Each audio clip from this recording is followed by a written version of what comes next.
attaquer à ces faits divers des années 70? Qu'est-ce qui vous a intéressé particulièrement là-dedans? Déjà, l'histoire en elle-même était assez sidérante, parce que effectivement, avoir un personnage qui réunit en même temps le criminel et le gendarme, avoir un serial killer qui prend les autostoppeuses et dont la première phrase qu'il dit à ses victimes est « attention, je vais vous faire mal ». Le point de départ qui est clair, c'est que vous vous placez directement dans le regard du tueur. C'est justement d'avoir un personnage, au contraire, qui soit presque à la base du film, montré comme un personnage de film de genre, et puis qui, plus le film avance, plus il est montré comme un personnage presque banal. Avec surtout ce truc, c'est que aujourd'hui encore, de toute façon, je ne sais pas pourquoi il a fait ça, personne ne sait exactement pourquoi il a fait ça, et ça m'intéressait de suivre un personnage dont les raisons et le mystère restent entiers. Au moment où on est du point de vue du personnage, de toute façon, forcément, les méchants ne sont jamais purement méchants à 100%, les gentils ne sont jamais purement gentils à 100%. Ça a été vraiment important pour vous de ne pas rentrer dans une caricature?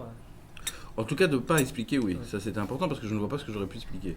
C'est pas quelqu'un qui a un trauma qui expliquerait tout, par exemple, ce personnage. Ce personnage est extrêmement sincère dans les deux cas. C'est-à-dire que quand il est en tant que gendarme, il est vraiment gendarme.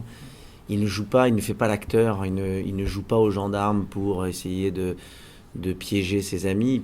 Pour moi, c'est vraiment un vrai schizophrène. Moi, ce qui m'intéressait, c'était de jouer la situation, de la jouer le plus sincèrement possible. C'était de jouer un personnage qui n'est pas un tueur sanguinaire, qui est un tueur qui est totalement pris de terreur quand il doit passer à l'acte. Et ça, c'est quelque chose de très intéressant pour un acteur à jouer. Le portrait global, en fait, du personnage, il se fait grâce au scénario qui est merveilleusement bien écrit et qui emmène ce personnage dans toutes sortes de sphères et de démences et qui fait de lui un personnage très riche. Agression d'une jeune fille à Crépy-en-Valois. On soupçonne le tireur fou de Pont-Saint-Maxence. Allez. Vous allez bientôt le coincer. Hein. Vous savez qui c'est? Mon collègue et moi, nous voulions savoir si vous aviez un signalement à nous donner de votre agresseur. Il était comment? Il était vieux?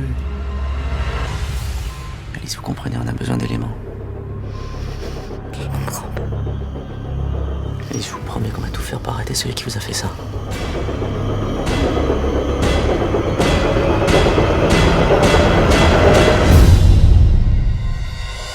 Est-ce qu'il y avait des scènes que je redoutais? Oui, il y avait une scène que je redoutais de la voiture où justement je prends l'autostoppeuse et cette longue scène de dialogue où je lui montre le flingue. Pour moi, parce que j'avais envie de montrer justement cet aspect du personnage qui est très fort, qui est cette souffrance et cette peur de passer à l'acte. Attends, qu'est-ce que tu fais? Faites ça normal. Attendez, Tais-toi. je m'en supplie. Ne crie pas. Ne regarde pas. Pourquoi il pue comme ça? Parce qu'il est fou. Vous vous êtes documenté sur le personnage, puisque c'est quand même un fait divers réel à la... Alors, il y a eu plusieurs choses. Le scénario est effectivement une base très très importante. Le bouquin d'Ivan Stefanovic, qui est le journaliste qui a suivi cette affaire pendant... Il y a eu un documentaire comme Faites entrer l'accusé, qui donnait aussi des informations sur... Le tournage a été une énorme source d'inspiration pour moi. Je parle des décors en fait et de l'ambiance qu'a mis Cédric. Vous avez voulu passer un message de non-espoir, où il y a le manque d'explications? Non, c'était le traitement pour cette histoire, en tout cas, il n'y a pas de message, c'était pour refléter, je pense, pour moi le film devait refléter la sensation, plus que la vision du monde, c'est pas une vision du monde, mais la sensation, l'impression que le personnage a du monde. Après, c'est vrai que moi, dans l'absolu, j'aurais adoré pouvoir rencontrer Alain Lamarre, juste pour avoir son approbation. C'est-à-dire que moi, j'ai voulu le jouer comme je joue à chaque fois un personnage, c'est-à-dire en l'aimant.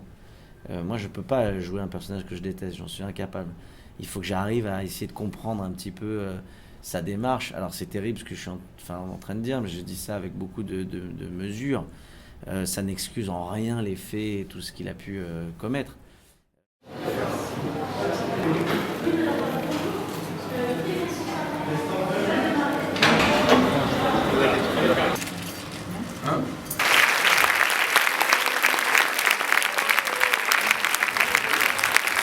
Je